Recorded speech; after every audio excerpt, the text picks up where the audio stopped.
దౌర్జన్యం చేస్తారంటే దౌర్జన్యమే అంటారు.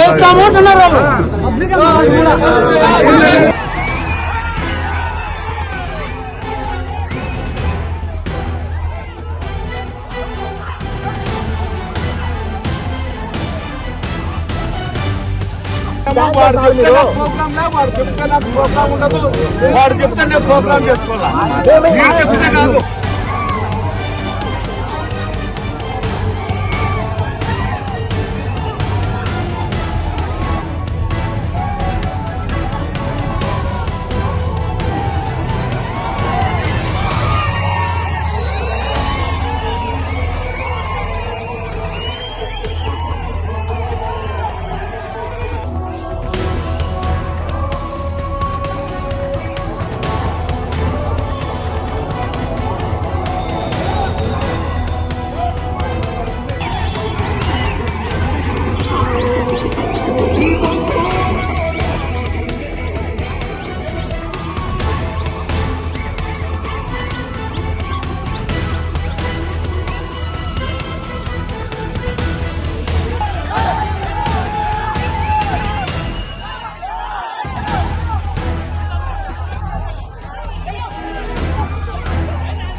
కిందన్నా కొద్ది సైడ్ నా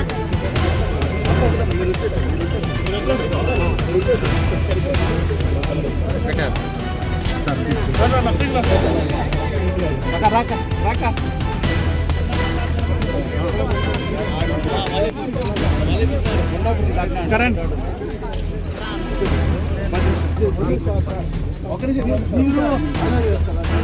కూర్చోండి సార్ అనుమతి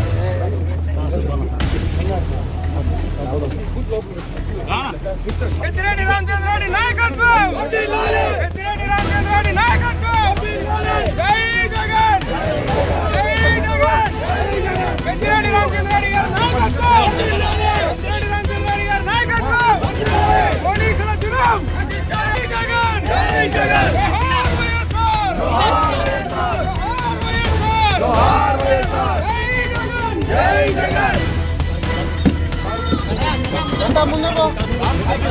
ముందర లేదులేనా సార్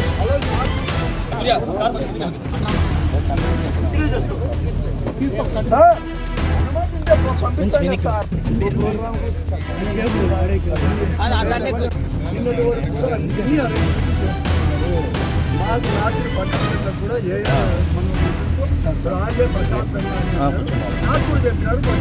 కూర్చున్నారు తీసుకొని తీసుకుంటారు తీసుకొని పెడతాను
ఉద్యోగం తాడిపత్రిలో ఏ విధంగా జరుగుతుందో ఒక్కసారి ఇంక్వైరీ చేస్తాం.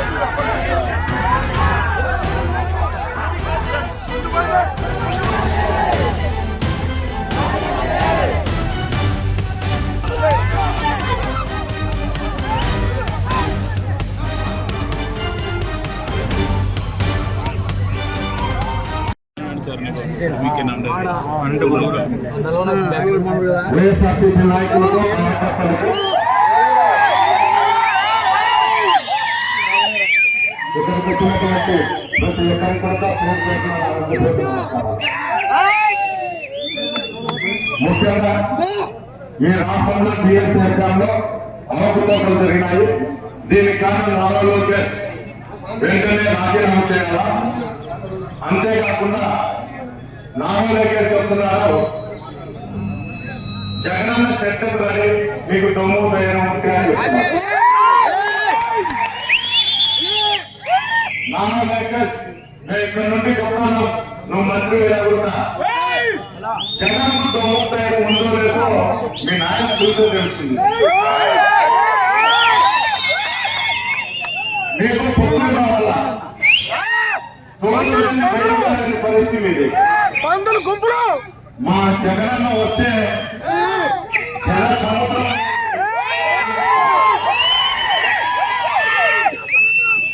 ఎప్పుడు ఉన్నా ప్రతి ఒక్కరికి యూట్యూబ్ చెప్తాను అంతా ఉంది. సింహం సింగల్ గానే వస్తున్నాయి. సింహమే మన జగనన్న. ఒకసారి అర్థం చేసుకోండి. ప్రతి ఒక్కరు ఏదో పోలీసులు వస్తున్నారు, ఏదో చెప్తున్నారనేది ఎవరు ఆలోచించాలని ఇబ్బంది లేదు. ఎప్పుడు ప్రోగ్రాం పెట్టా మన సొంతంగా ఉన్నట్టు తెల్లవారుజామున లేచి ఆఫీస్కి చేరుకోవాలి. ఎందుకు చెప్తున్నా అంటే ఈ కార్యక్రమంలో మనం ఎక్కడో పాకిస్తాన్ లో ఉంటామేమో, రాజస్థాన్ లేకపోతే కాదు ఎమ్మెల్యే ఆర్గ్యుమెంట్ కాన్సెన్స్ ఉందనో, ఇక్కడ అధికారులు నేను ఒకటే కోరుకుంటున్నా అధికారులందరినీ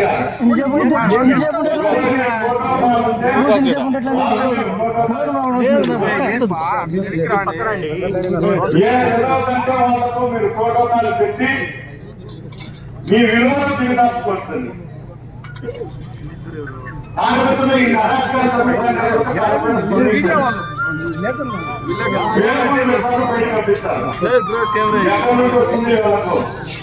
తెలుగుదేశం నాయకులు కానీ కార్యకర్తలు కానీ పోలీసులు అంతా ఉంచుకునే ఈ రోజు ఈ కాన్ఫరెన్స్ లో ఇన్ని దాడులు జరుగుతాయి. కొంతమంది వ్యక్తులు చెప్తున్నారు 24 మంది టార్గెట్ అని. అందులో 24 మందికే టార్గెట్ కాదు, 24 మంది కూడా అంతా స్థోమత పనులు వాళ్ళ గ్రామాలలో నాయకత్వం కోరుకునే వాళ్ళే. ఆ 24 మంది కూడా ఎవరు చెప్తారో కళ్ళు తెరిచే భస్మం అయిపోతారు. వీళ్ళు ఐకమత్యం లేకనో లేకపోతే ఆర్థిక ఇబ్బందులతోనో పోలీసులు తప్పుడు కేసులు పెడతారనో భయపడితే జీవితాంతం మన బానిసలాగానే బతకాల. భారతదేశంలో బానిస బతుకు బతికేదానికన్నా చెప్తాను ఖండ ప్రాంతంలోనో ఎక్కడైనా బ్యాక్వర్డ్ ఏరియాలలో వలస పోతారు. కేరళకు, బెంగళూరుకు, మద్రాసు ఇక్కడ నుండి మన ఆస్తులు అమ్ముకొని బెంగళూరు, మద్రాసు, హైదరాబాద్లో శాఖపై బతుకుతే మంచిది. రాయలసీమ బిడ్డలంటే పౌరుషంతో ఉంటారంటారు. ఆ పౌరుషము తారకత్తుల్లో ఉండేటువంటి వైఎస్ఆర్సీపీ కార్యకర్తలకు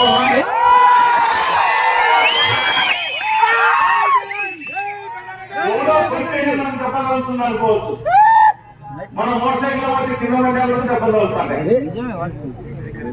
మన పొలంకాయ వెళ్ళినప్పుడు మొగ్గున మారాలంటే పురుగు పుట్ట వ్యక్తి మనకు ప్రాణాపాయం ఉంటుంది.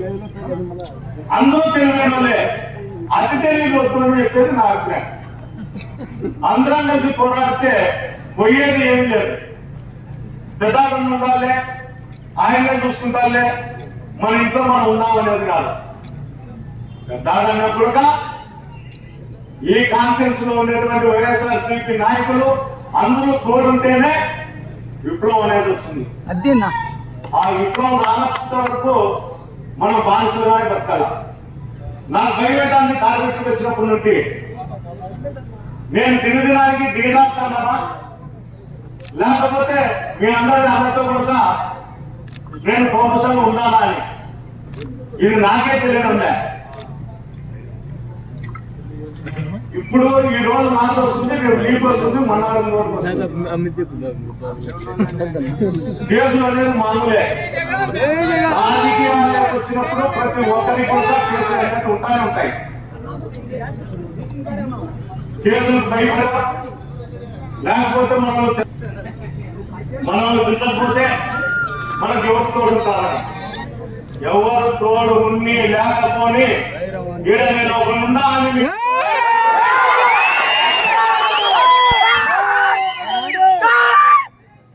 మేమున్నాం. ఈ రోజు నేను రాలేకపోతే మళ్ళా 2 రోజులకైనా మీకోసం నేను పనిచేస్తాను. నేను ఈ కాన్ఫరెన్స్ ఇన్ఛార్జ్ వచ్చినప్పటి నుండి పదే చెప్తాను. దాదాపు నేను చెప్పిన దానికి నేను కట్టుబడి ఉంటాను. అయ్యా మనం ఏమన్నా పెళ్లిళ్ళ పోతున్నాం, ఏమన్నా రాజకీయాలు చేస్తాను.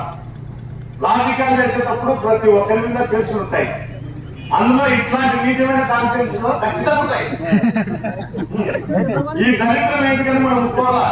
ఈ కాన్ఫరెన్స్ లో ఉండడానికి, ఈ కాన్ఫరెన్స్ లో మనం తిరుగుతాడే దానికి ఎక్కడ ఈ దరిద్రం మనకి వచ్చి పడింది, పోరాటం తప్పదని పోరాడే నైజం మనలో ఉంటే ఎంత తోడుగుడతో మన జోలికి వచ్చే పరిస్థితి కూడా ఉండదు. మన తీర్పు చూడాలంటే వణుకు రావాలా, వణుకు రావాలా. నాకేంటికి అనుకుంటే బదులు అందరూ కలిసికట్టుగా పోరాడాలి. ఉంటే ఉంటుంది, పోతే పోతుంది. నాకు దేవుడు అంత ఇప్పించినాడు. దాంట్లో నాకు చేతనైన కాకి నేను సాయం చేస్తానే ఉంటాను. మీరు ఎవరు కూడా ఎంత చేయాల్సిన అవసరం లేదు, ఇంకోటి లేదు. ఎప్పుడు ప్రోగ్రాం చెప్పినా కూడా పోలీసు వాళ్ళు అడ్డం చెప్తారనో, ఇంకోటి చెప్తారనో నిరుత్సాహం కొనకండి. ప్రతి ఒక్కరూ తాడిపత్రికి వచ్చేదానికే ప్రయత్నం చేయండి. ఇప్పటి నుండి కూడా నేను చెప్పేది అయితే, నన్ను చాలా మంది అధికారులు మండలేశ్వరంలో చేయమని చెప్తాను. నేను ఇప్పటి నుండి ఎక్కడ ప్రోగ్రాం పెడితే అక్కడే చేస్తాను. అది ఎన్ని కేసులన్నా కావచ్చు, పర్మిషన్ ఉండొచ్చు, ఉండకపోవచ్చు. ఎవరో కొంతమంది చెప్తా అంటే మేము రాళ్ళదాడి చేస్తాము, ఇంకోటి చేస్తాము. అయ్యా నా 19 ఏళ్ళలోనే నేను జైలు చూసినాను.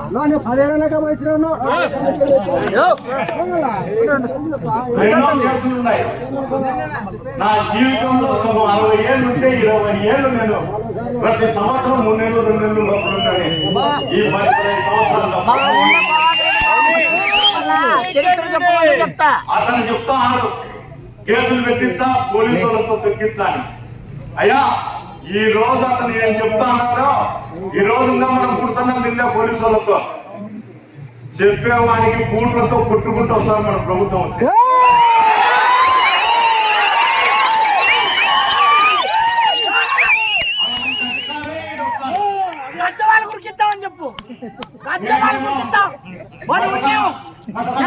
తీసుకోండి, సంఘాలు లెక్క మీరు వ్యాపారం చేసుకోవాలని మటుకు నేను చెప్పను.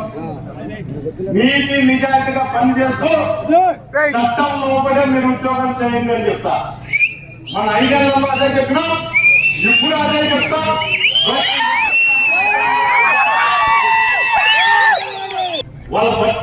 వాళ్ళ అన్యాయం జరిగిన వల్ల కూడా చట్ట పరిధిలో ఏం జరుగుతుందో దాన్ని తిరిగి చెల్లించే బాధ్యత కూడా మీకు చెల్లించకపోతే నష్టం జరిగి అన్ని జరిగి రేపు పద్దన్న ఆర్ఎస్ గారికి వచ్చినా కూడా మీ పరిస్థితి అట్లే ఉంటుంది. ఈ రోజు తెలుగుదేశం వాళ్ళ పరిస్థితి ఎంత దారుణంగా ఉందో, ఎంత నీచంగా బతుకుతున్నారో, ఎంత ప్రకృతి ఉన్నారో ఆ పరిస్థితి మన కదా వద్దు. నేను మొన్ననే చెప్పిన, నేనంటే మీకు నచ్చకపోతే మీ ఇంటి దగ్గర ఉండండి, కానీ తెలుగుదేశం పార్టీలో కార్మికులు చేరాలని చెప్పిన.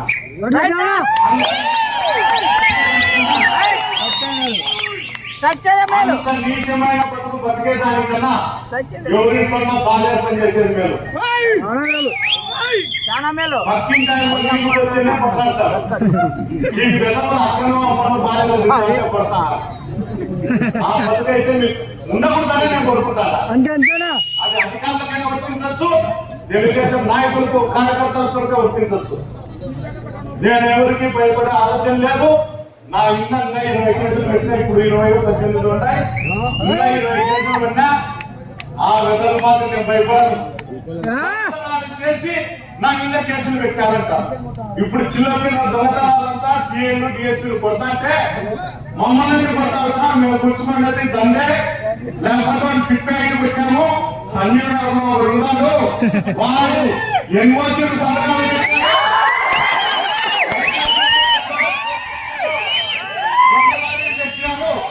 వాళ్ళ దగ్గర లెక్కున్నది మీరు ఎవరు కూడా కొట్టరు, తిట్టరు. మేము చిన్నదవుతున్నాం సార్, మాకు చేసే మనకి 5,000-4,000 పోతే ఏం కాదు. సంసారం నాశనమైనాయి, ఎంగేజ్ మీద తిరిగి యాక్సిడెంట్ అయి చచ్చిపోతే ఆ కుటుంబాలు అన్యాయం అయిపోయినాయి. అలాంటివి మళ్ళా ఇప్పుడు కోర్టులకు వచ్చి తప్పుసాక్ష్యం చెప్తాను అని చిన్న చివరిలో చెప్తాను. నేను చెప్పేది కాదు. నేను చెప్తా అంటే ఏమన్నా అనుకోవచ్చు, నాకు సరిపోదు, ప్రతిపక్షంలో ఉన్నాను అందువల్ల చెప్తాను కానీ. అందులో వాళ్ళు కూడా బయట కోరుకున్నారు. నేను వచ్చినప్పటి నుండి కోరుకుంటాను, నాకు రాజకీయ శత్రువైనా మిత్రులైనా అంతా కూడా మీరే. ఈ మధ్య కోరుకున్నారు, నేను ఇప్పటికైనా ఒప్పుకున్నా. అటు ఇటు కావాలి కాదు,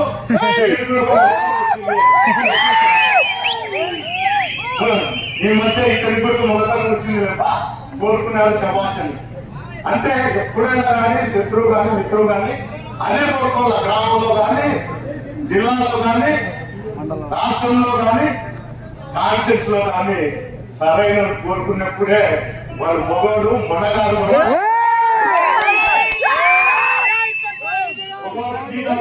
కొట్టించేదో టీ తాగే వారు కొట్టించేదో, ఒకడు మోటార్ సైకిల్ తవ్వుతుంటే కొట్టించేదో, ఆలయం వేసేదో. ఈ కార్యకర్తలో ఒకే సామాజిక వర్గాన్ని వాడుకొని వాళ్ళతో నేరాలు చేస్తాం. అయ్యా అందరికీ చెప్పడం పెట్టే ఈ రోజు బాగుంటుంది. నీకు మనదే ఉంది కాబట్టి దినాన్ని 30,000-40,000 వచ్చాను. అది రాష్ట్రంలో ప్రభుత్వాలు ఎప్పుడు ఇట్లే ఉండవు. మారినప్పుడు ఆ 30,000 ఉండదు, ఆ 50,000 ఉండదు. కన్నదింగడు తిరిగి కొడితే ఆ రోజు హాస్పిటల్లో మిమ్మల్ని చూసే కూడా రాదు. నేనన్నా చూసేపోతుందా, వాళ్ళ బాగోగులు చూస్తానా, వాళ్ళు నా దగ్గర ఉన్నంత వరకు వాళ్ళతో తోడుగా నడుస్తానా. ఏమనకపోయినా మన ప్రభుత్వం వచ్చే తండ్రి 2.5 సంవత్సరం రాలే, కొడుకు 4 సంవత్సరాల వరకు రాలే. అది ఎవరు చర్చించాడు. నీ కొడుకులే అడుగుదాం, నా కొడుకులే అడుగుదాం. నా కొడుకులు పద్దాలు రమ్మంట. ధైర్యం ఉంటే వాళ్ళ పోలీసు వాళ్ళని నా ఇంటికి పంపించారు.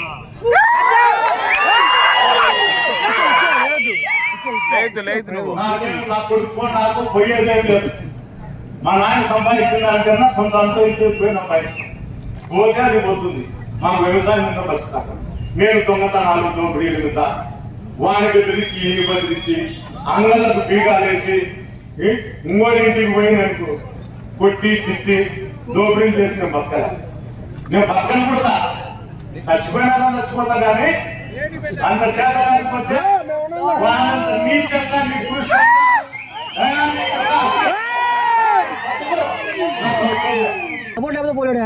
ఇలాంటి విధవులు రాజకీయాలకు రాలేదే. ఇన్ని రోజులు కార్యకర్తల ప్రాంతంలో వాళ్ళని ఆదరించడమే మీది పెద్ద తప్పు. మన చేత కాకపోతే మన ఇంట్లో మనం ఉన్నాం. మన ఓటులో పోతే పోని కులాలను పెట్టి తిట్టించుకొని, మతాలను పెట్టి తిట్టించుకొని, అక్కను అమ్మను ఇంట్లో భార్యలు కూడా తిట్టించుకొని తుడుచుకొని పోతున్నారు.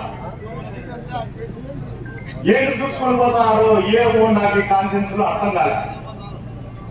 నేను కార్యకర్తలకు వచ్చినప్పుడు అయితే ఆలోచన వచ్చేది, మంచి ఏరియాకి పోతున్నాము. రైతులుండే కాన్సెన్సీ, మంచి రైతులు ఉన్నారు, పాడి పంటలు పండించుకుంటారు, అందరూ పౌరుషంగా నిగ్రస్తిగా ఉంటారు అని వీటికి వచ్చినాక తెలిసింది. ఇంత దరిద్రమైన కాన్సెన్సీ, ఇంత దరిద్రమైన వాళ్ళు అతని దగ్గర ఉంటారని ఈ రోజు నాకు తెలిసింది. వాళ్ళు తిట్టే ఊళ్ళల్లో పోయి కొట్టేది, వాళ్ళు ఏదన్నా మాట్లాడితే పడిపోయేది. ఎందుకయ్యా బతుకుతారు? ప్రతి ఒక్కరు వైఎస్ఆర్సీపీ కార్యకర్తలు అందరూ కూడా అభిమానులు కానీ, పార్టీ కార్యకర్తలు కానీ అందరూ కూడా ఏకతాటి మీద నచ్చలే. ఎవరికి మనం పడిపోవాల్సిన అవసరం లేదు. ఎవరితో కూడా కలిసి ఉందాం.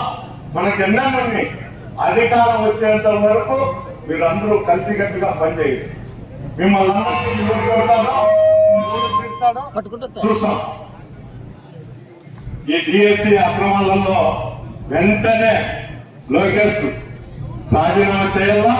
ఈ అవకతవకల్లో విద్యార్థులను నిరుద్యోగ వృత్తి డబ్బులు ఇవ్వాలా, ఫీజు రిమెంబర్స్మెంట్ లో అవకతవకలు పూర్తి చేయాలని చెబుతూ ఈ అవకాశం ఇచ్చినటువంటి వైఎస్ఆర్సీపీ కార్యకర్తలకు అందరికీ కూడా పేరు పేరున